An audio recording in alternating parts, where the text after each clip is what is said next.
Today we are going to study another method for calculating national income, that is expenditure method.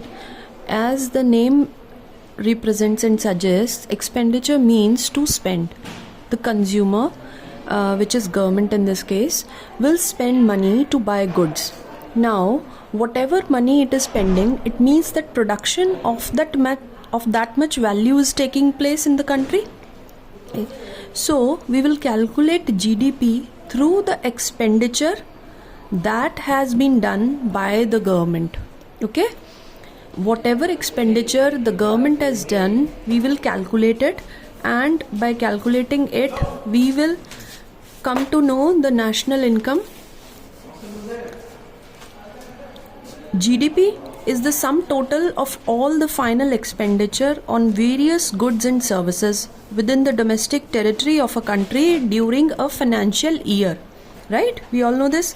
Now, what does it include? When we talk about expenditure, it includes consumption expenditure and investment expenditure. Okay?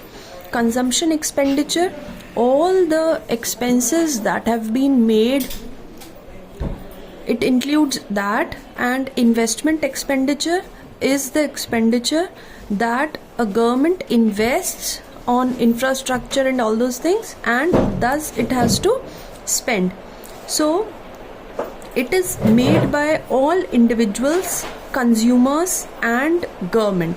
Okay, this expenditure, it is made by all individuals, consumers and government. Okay, this method is also called income disposal method,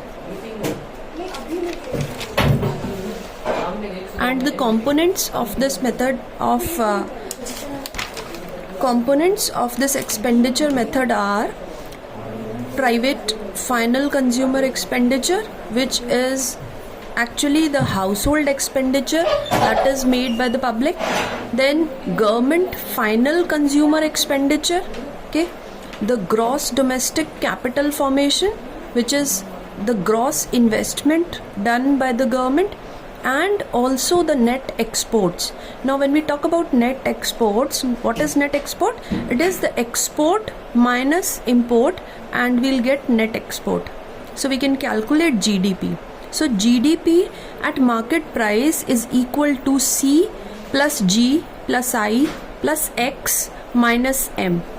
Now what is C? Okay, C is consumer expenditure, G is government expenditure, I is investment, X is export, and M is import.